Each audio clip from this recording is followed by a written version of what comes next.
President Trump is in a little bit of trouble for trying to solicit help from Ukraine in the election. Turns out that's illegal. And now he wants someone to blame. So now his strategy of hiding the actual transcript and only releasing a memo, saying the phone call was perfect because Zelensky was kissing his ass, has not actually been working.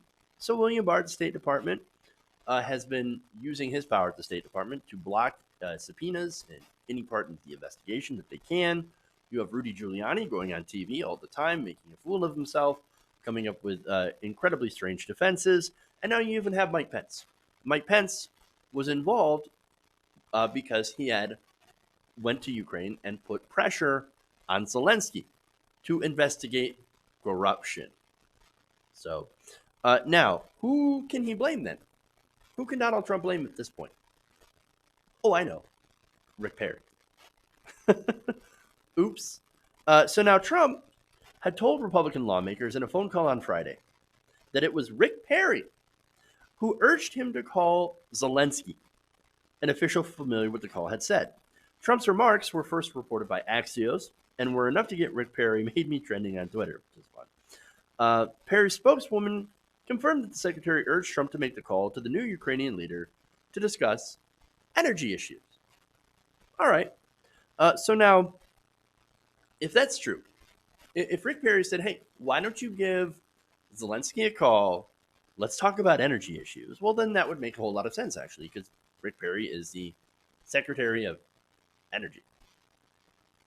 If you're talking about energy, as in Ukrainian gas or pipelines, etc., well, then that would make sense to talk to Rick Perry.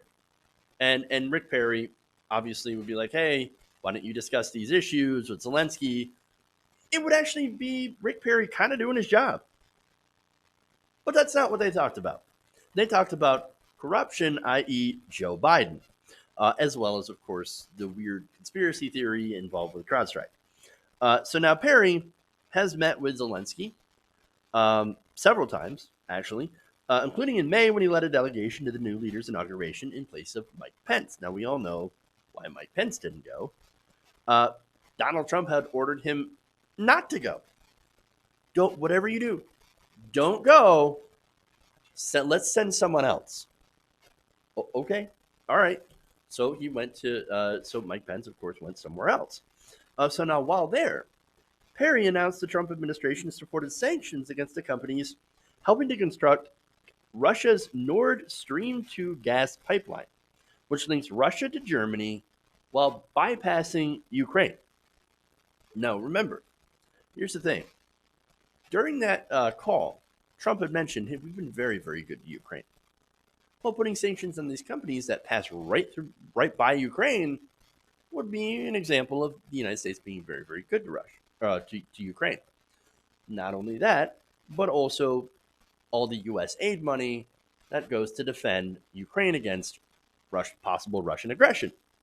So that's very interesting when you take all of this information all together, right?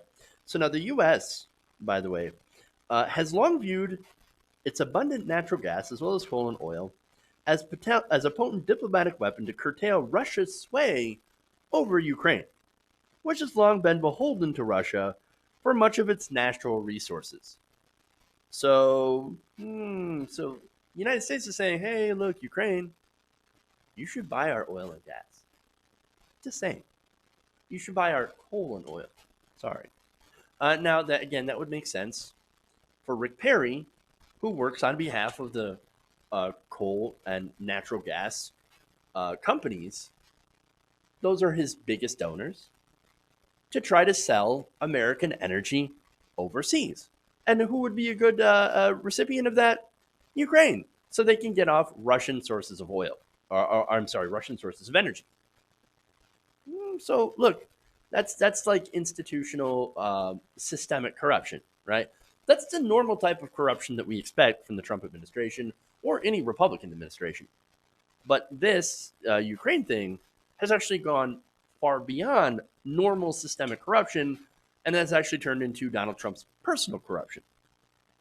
So now, spokeswoman Shaylin Hines, that's Perry's spokeswoman, said Perry had urged Trump to talk to Zelensky. Secretary Perry absolutely supported and encouraged the president to speak to the new president of Ukraine to discuss matters related to their energy security and economic development. Again, that would be him basically doing his job. I mean, so what does that have to do with Donald Trump's corruption? Nothing. Nothing. Rick Perry, ironically, again, he's, of course, engaged in systemic corruption and wanting to, of course, sell, American, you can't even say American, but, corporate oil or gas and coal, American energy to Ukraine for a political and economic advantage for these corporations, right? So now that's different, right? Now, Rick Perry, at the same time, is not engaging in the personal corruption that Donald Trump is buried, he's steeped in, right? So he's not out there saying, oh, by the way, Ukraine, you should also do the investigation of Joe Biden. That is not, from what we know so far, that is not something that Secretary Perry has engaged in at all. Because while Rick Perry may be stupid, well, okay, drop the may part, right?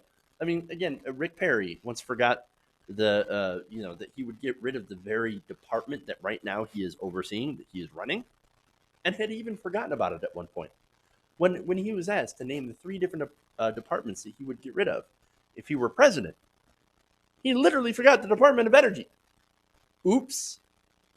So, but look, he may be stupid, and he is stupid, but he's not Trump-level stupid, which combines, of course, normal stupidity, right, with hubris and great personal corruption. And now, of course, he's trying to throw other people under the bus. Now, Perry, interestingly enough, might be asked to testify in the impeachment probe. I doubt he knows anything, but nonetheless, yeah, that would be fine. I would like to see him testify anyway. Now, Perry said he would cooperate with House Democrats about his role in Ukraine. Again, I really don't think Perry did anything wrong here, other than, of course, the normal systemic corruption. And hey, I would be very surprised if he were sucked into this along with Giuliani, William Barr, and etc. But then again, you never know, because Trump has a habit of corrupting everyone around him. So now what's also interesting about this is last week news came out that Secretary Perry is going to resign by the end of the year. Now, I don't know if this has anything to do with that, right?